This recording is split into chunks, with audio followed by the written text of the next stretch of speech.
Halo semuanya, perkenalkan kami kelompok yang beranggotakan Arfi Irkas Maulana, Yupianto, Nur Irfansyah, dan Hairudin Syah.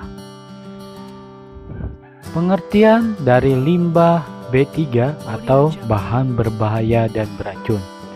Limbah B3 adalah setiap limbah yang mengandung bahan berbahaya dan beracun yang karena sifat dan konsentrasi atau jumlahnya, baik secara langsung maupun secara tidak langsung, dapat merusak lingkungan atau membahayakan manusia.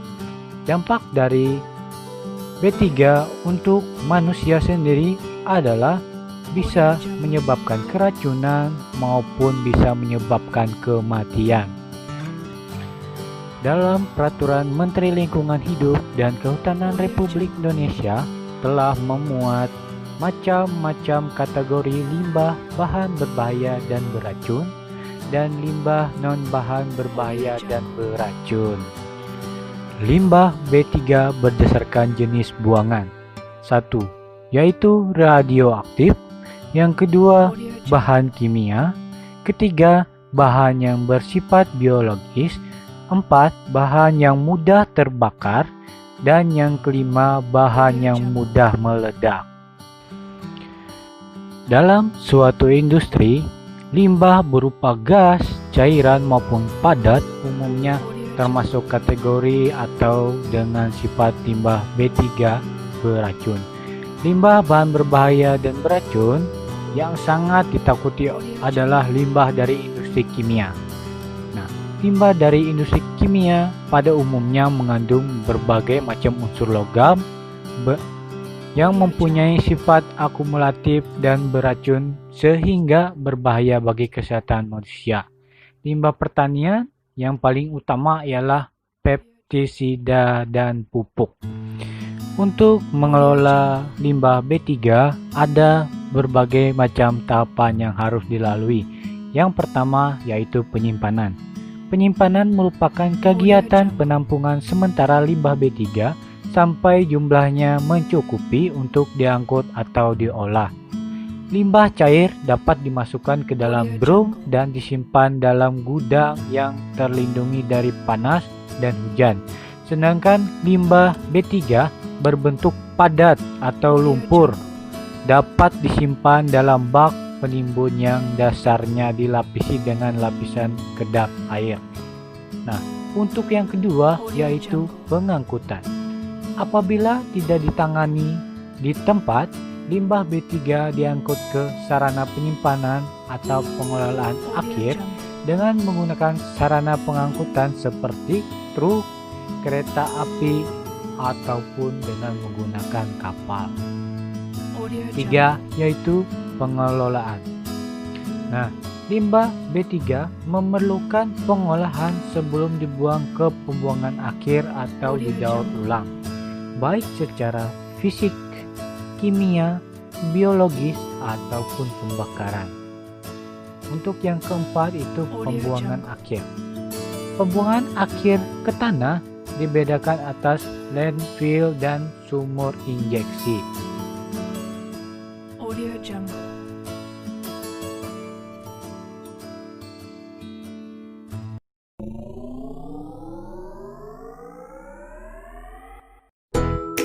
Limbah gas.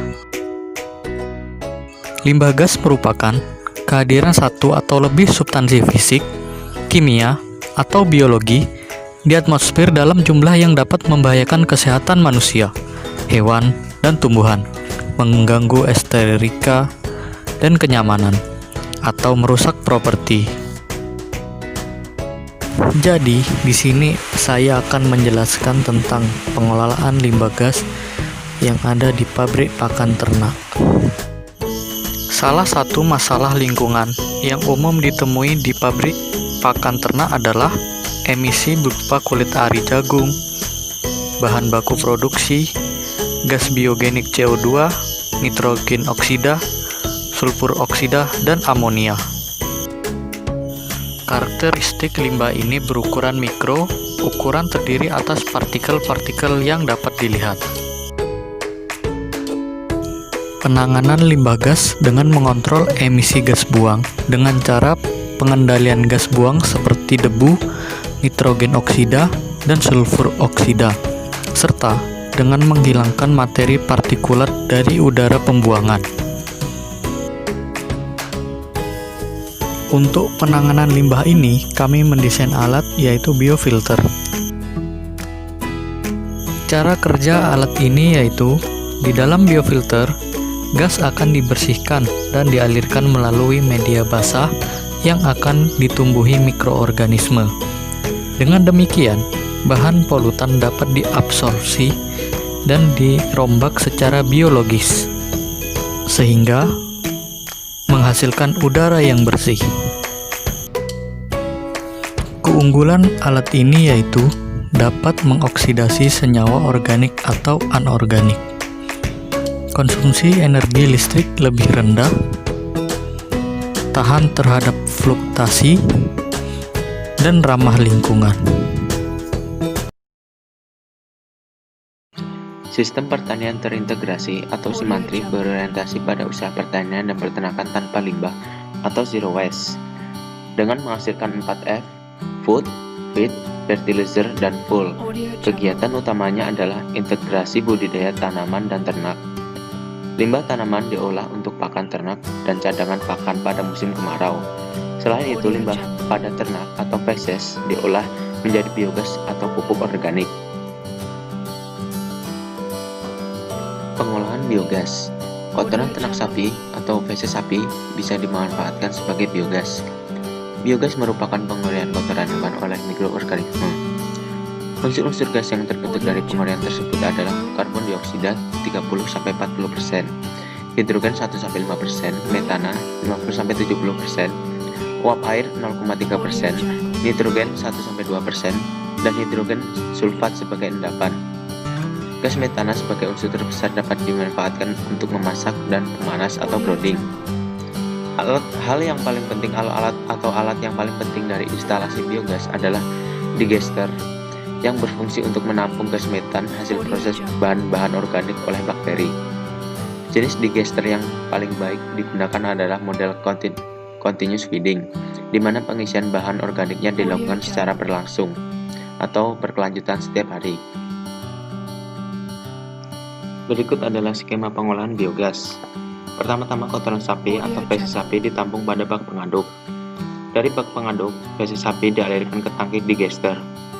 Pada tangki digester ini terjadi fermentasi selama 48-72 jam dan terbentuk gas metan. Gas metan yang terbentuk lalu dialirkan pada kompor atau pemanas. Lalu ampas yang terdapat pada bak digester tersebut bisa dimanfaatkan sebagai pupuk atau kompos. Teknik pembuatan biogas. Pertama-tama yang dilakukan adalah pengisian lumpur aktif dalam biodigester sebanyak 20%, kurang lebih 2 meter kubik. Selanjutnya ditambahkan limbah kotoran sapi sebanyak 50%, sedangkan 30% digunakan sebagai penampung biogas yang terbentuk. Pengambilan data produksi biogas dilakukan selama 24 jam dengan ulangan 3 kali atau sampai 72 jam menggunakan plastik dengan ukuran 6 meter kubik. Setelah mendapatkan data, biodigester dikosongkan, kemudian diisi dengan perbandingan kotoran sapi dengan air atau pelarut 1:3 melalui inlet digester hingga mencapai 6 meter kubik, di mana 4 meter kubik sisa umpan atau limbah kotoran sapi yang keluar dari outlet digester. Sisa umpan masuk ke dalam bak terbuka tanpa penutup atau penampung biogas. Kotoran plastik rangkap penampung biogas disiapkan kembali, dirapikan dan selalu dicek kemungkinan terjadi kebocoran hingga biogas tidak keluar. Digester dengan komposisi limbah cair kotoran sapi diproduksi selama 24 jam. Gas yang terbentuk ditampung dalam kantong plastik.